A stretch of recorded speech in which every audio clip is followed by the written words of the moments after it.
রহড়ায় অস্ত্র উদ্ধার কাণ্ডে গ্রেফতার লালবাজারের কাছে অস্ত্রের দোকানের 3 মালিক। শতাব্দী প্রাচীন অস্ত্রের দোকানের 3 মালিককে গ্রেফতার করল বেঙ্গল এসটিএফ। বেআইনিভাবে কার্তুজ লেনদেনের অভিযোগে দোকানের 3 মালিককে এসটিএফ গ্রেফতার করেছে। প্রচুর কার্তুজের খোল লেনদেন করা হয়েছে এমনটাই অভিযোগ বেঙ্গল এসটিএফ সূত্রে খবর। রহড়ায় অস্ত্র উদ্ধার কাণ্ডে গ্রেফতার লালবাজারের কাছে অস্ত্রের দোকানের 3 মালিক। ঠিক কি অভিযোগ রয়েছে, বেআইনিভাবে কিভাবে কার্তুজেরা লেনদেন করত, সুকান্ত জানাও।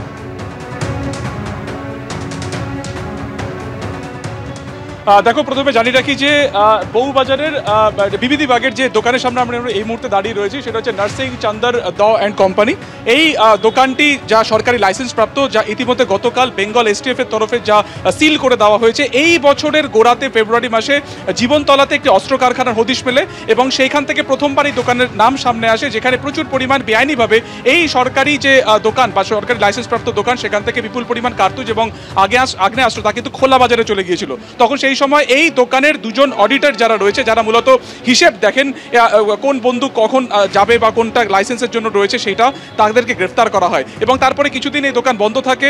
এসটিএফ এর তরফে তা ইনভেস্টিগেশন করা হয়। কিছুদিন আগে যখন এই দোকান খোলে ফের আরও একবার কিন্তু যেটা সামনে আসছে এবার যে রহড়াতে যে প্রায় 905টি আগ্নেয়াস্ত্র পাওয়া যায় এবং বিপুল পরিমাণ সেখানে কার্তুজ মেলে, তার থেকে 41টি আগ্নেয়াস্ত্র সরাসরি কিন্তু এই সরকারি লাইসেন্সপ্রাপ্ত দোকান থেকে তা বাইরে গিয়েছিল এবং এই দোকানের যে 3 মালিক রয়েছে, যাদের অংশীদারিত্ব রয়েছে, এই 3 জনকে গ্রেফতার করা হয়েছে এবং এই 3 জনকে আজকে আদালতে তোলা হয়েছে এবং নিজেদের হেফাজতে চেয়েই আবেদন জানানো হবে। ফলত প্রশ্ন যেটা উঠছে যে এই সরকারি লাইসেন্সপ্রাপ্ত দোকান থেকে কিভাবে খোলা বাজারে বেআইনিভাবে অস্ত্র যাচ্ছে বা এর গোটা বিষয়টির নেপথ্যে কোনো রকম আন্তর্জাতিক অস্ত্র পাচারকারী কোনো নেক্সাস কাজ করছে কিনা এবং এই 3 জনকে জিজ্ঞাসাবাদ করে যেটা জানার চেষ্টা হচ্ছে যে কোনো কনসাইনমেন্ট তারা পেয়েছেন কিনা, যে কারণে এই সরকারি লাইসেন্সপ্রাপ্ত দোকান থেকে এই বিপুল পরিমাণ অস্ত্র ভাণ্ডার তা খোলা বাজারে যাচ্ছে এবং উপর্যুপরি দুবার বিবাদী বাগের এই দোকানের নাম জড়িয়ে যাওয়াটা কিন্তু একেবারে কাকতালীয় নয়। তদন্তকারীরা যেটা মনে করছেন যে এর নেপথ্যে একটা কোনো নেক্সাস রয়েছে, একটা কোনো চক্র রয়েছে এবং সেই চক্রেরই মারফত কার্যত এইরকম একটি সরকারি জায়গা থেকে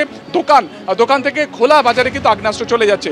লোকেশন অত্যন্ত গুরুত্বপূর্ণ, একেবারে বিবাদী বাগ, ঠিক যেখানে এই দোকান রয়েছে তার থেকে কিন্তু একেবারে ঢিলছড়া দূরত্বে লালবাজার। ফলত নজরদারি নিয়ে প্রশ্ন উঠছে এবং সার্বিকভাবে যে 3 জন মালিককে গ্রেফতার করা হয়েছে তাদের আজকে আদালতে তোলা হচ্ছে এবং এই 3 জনকে জিজ্ঞাসাবাদ করেই নিজেদের হেফাজতে চেয়ে আবেদন করা হবে এবং 3 জনকে থরলি জিজ্ঞাসাবাদ করে তারা এটা জানার চেষ্টা করবেন যে কি করে খোলা বাজারে এরকম একটি দোকান থেকে এতগুলি আগ্নেয়াস্ত্র তা বাইরে চলে গেল বা অন্য কোথাও এর আগে অতীতে গিয়েছে কিনা। পুরো বিষয়টা কিন্তু খতিয়ে দেখছেন বেঙ্গল এসটিএফ এর কর্তারা। ধন্যবাদ তোমায়। অর্থাৎ বুঝতেই পারছেন এই প্রথম নয়, বেআইনি অস্ত্র কারবারে বারবার স্ক্যানারে বিবাদী বাগের এই দোকান। এবার রহড়ায় অস্ত্র কার্তুজ উদ্ধার কাণ্ডেও একই দোকানে হানা। গ্রেফতার দোকানের 3 মালিক সুবীর দা, আবির দা ও সুব্রত দা। বেঙ্গল এসটিএফ তারা অভিযান চালিয়ে বাজেয়াপ্ত করেছে সিঙ্গল ও ডাবল ব্যারেলের 41টি বন্দুক। 41টি এই যে অস্ত্র যেগুলো তারা উদ্ধার করেছে সেই অস্ত্রের স্টক রেজিস্টারে নেই, অর্থাৎ উল্লেখই নেই রেজিস্টারে, এমনটাই বেঙ্গল এসটিএফ সূত্রে খবর। কোথা থেকে কেনা হয়েছিল এই 41টি অস্ত্র তারও কোনো উল্লেখ নেই। এসটিএফ সূত্রে এমনই খবর, স্টক রেজিস্টারে হিসেবে কারচুপি করে বেআইনি অস্ত্রের কারবার চলছিল। জীবনতলায় কার্তুজ উদ্ধার কাণ্ডে গত 15ই ফেব্রুয়ারি একই দোকানে অভিযান চালায় বেঙ্গল এসটিএফ। অভিযানে গ্রেফতার হন দোকানের 2 কর্মী। দোকান সিল করে দেওয়া হয়, ফের খোলা হয় দোকান। এবার রহড়ায় অস্ত্র উদ্ধার কাণ্ডেও আবার স্ক্যানারে বিবাদী বাগের এই দোকান।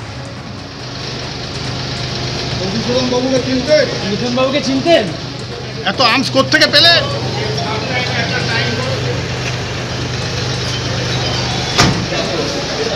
আর্মস কোত্থেকে পেলেন দাদা? এত চিনতেন মধুসূদন বাবুকে?